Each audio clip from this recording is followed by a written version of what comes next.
ارد گرد میرے آقا نے دیکھا 12,000 کا لشکر منتشر ہو چکا ہے. آقا نے آہستہ سے فرمایا عبداللہ ابن مسعود ذرا اب دیکھیے 12,000 کا لشکر منتشر ہوا, قدم اکھڑے, ایک شکست کا سامان ہوا لشکر اہل اسلام کو. وہ غالب آئے حوازن کے لوگ, مگر آقا علیہ السلام نظارہ کرتے رہے, تکتے رہے, پریشان بھی نہیں ہوئے اور کچھ کیا بھی نہیں, بس دیکھتے رہے کہ ہوتا کیا ہے. جب سب کچھ بکھر گیا تب حضرت عبداللہ ابن مسعود سے فرمایا عبداللہ ذرا زمین سے مجھے کچھ مٹی اور کنکریاں تو اٹھا دے. جب دکھا دیا کہ 12,000 کا لشکر منتشر ہو گیا, شکست ہو گئی لشکر اسلام کو, منتشر ہے, قدم اکڑ گئے ہیں, جم نہیں سکے, پورا اینڈ آخر دکھا دی, تو فرمایا ذرا کنکریاں مٹی اٹھا دے. عبداللہ ابن مسعود سے کہا قربان جائیں آقا علیہ السلام, جس سے میں نے آپ کو نکتہ بتایا, جس سے مس کر دیں اسے صاحب شعور کر دیتے ہیں. تو آقا علیہ السلام خچر پہ تھے, مادہ خچر پہ تھے. عبداللہ ابن مسعود سے کہا ذرا زمین سے مٹی اٹھا دو. مادہ خچر نے, سواری نے بات سن لی, ہائے ہائے, اس نے کہا عبداللہ ابن مسعود سعادت لے جائیں گے, میں کیوں محروم رہوں. جملہ سننے کی دیر تھی خچرنی زمین پر بیٹھ گئی, ہائے ہائے ہائے, خچر زمین پہ بیٹھ گئی, مادہ خچر, اور اتنی بیٹھی کہ پیٹ زمین سے لگ گیا. امام ابن اسحاق اور ابن ہشام روایت کرتے ہیں زمین سے مل گئی تاکہ آقا خود اٹھا لے, میری نوکری کام آ جائے, میری نوکری کام آ جائے.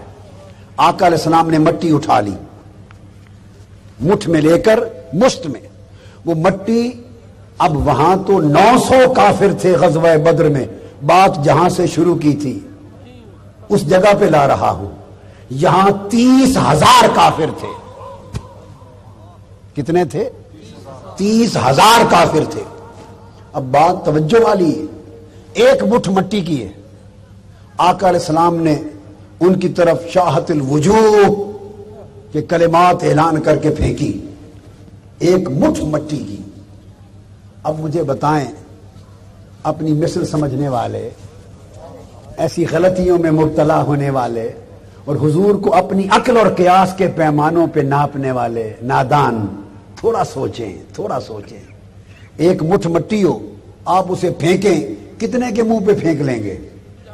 30,000 ہیں, پھینک دی. میں تجزیہ کر رہا ہوں اس حدیث کے واقعہ کا اور قرآن کا واقعہ تجزیہ کر رہا ہوں. پھر ان میں سے بہت کثرت سے مسلمان ہوئے, مسلمان ہونے کے بعد اپنا حال بتاتے ہیں, کہتے ہیں کوئی ادھر تھا, کوئی ادھر تھا. پورا میدان جنگ 4 اطراف میں فوج تھی, 4 اطراف میں. ایک طرف کنکریوں کی اور مٹی کی مٹھ پھینکی. وہ کہتے ہیں خدا کی قسم 30 کے 30,000 آدمیوں کے منہ میں, ناک میں, آنکھوں میں جا کے لگی. اب بولیے وہ کنکریوں کو کون, کس نے ان کے 30,000 لوگوں کی آنکھوں تک پہنچایا؟ کنکریاں تو ہوا میں اڑ گئیں, جب پھینکا اڑ گئی. 30,000 آدمی چاروں کناروں پر بکھرے ہوئے تھے. تو کنکریوں نے کیسے پہچان لیا یہ کافروں کے منہ ہیں؟ کنکریوں کو راستہ کس نے بتایا کہ یہاں یہاں بے ایمان کافر کھڑے ہیں؟ یہ ان کی آنکھیں, ان کے منہ اور چہروں پہ جا لگو. بھئی وہ تو ہوا میں اڑ گئی. ارے مٹی اور کنکریوں کو راستہ کون بتاتا تھا؟ ان کافروں کے منہ اور آنکھوں تک پہنچاتا کون تھا؟ پہچان کون دیتا تھا؟ صحابہ بھی بکھرے ہوئے تھے چاروں اطراف میں, 12,000 صحابہ بھی بکھرے ہوئے تھے, 30,000 کافر بھی تھے. کسی صحابی کے چہرے پہ نہیں گئی, 30,000 کافروں کو چن چن کے پہچان کر کے لگی.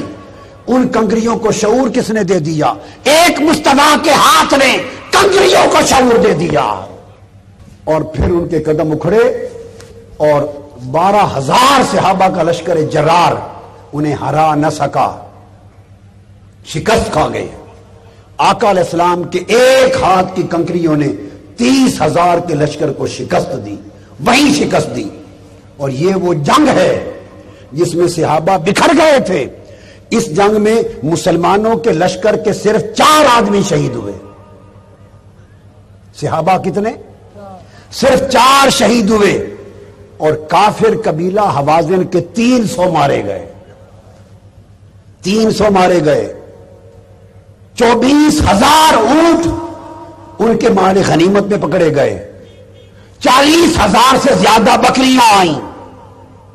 6,000 عورتیں باندیاں ہو کے آئیں. 1000 مرد آئے. 4,000 اوقیہ چاندی آئی. بیل گائے آئے. اتنا بڑا مال غنیمت اسلام کی 10 سال کی تاریخ میں نہ تھا. اتنی بڑی فتح کس نے ہوئی؟ ایک مصطفیٰ کے ہاتھ کی کنکری سے. وما رمیت اذ رمیت ولکن اللہ رما ید اللہ فوق ایدیہم. یہ کوئی مصطفیٰ کا اپنا ہاتھ تھوڑا تھا، یہ خدا کا ہاتھ تھا. لہراتا مصطفیٰ کا تھا، ہوتا خدا کا تھا. لہراتا مصطفیٰ کا تھا، ہوتا خدا کا تھا.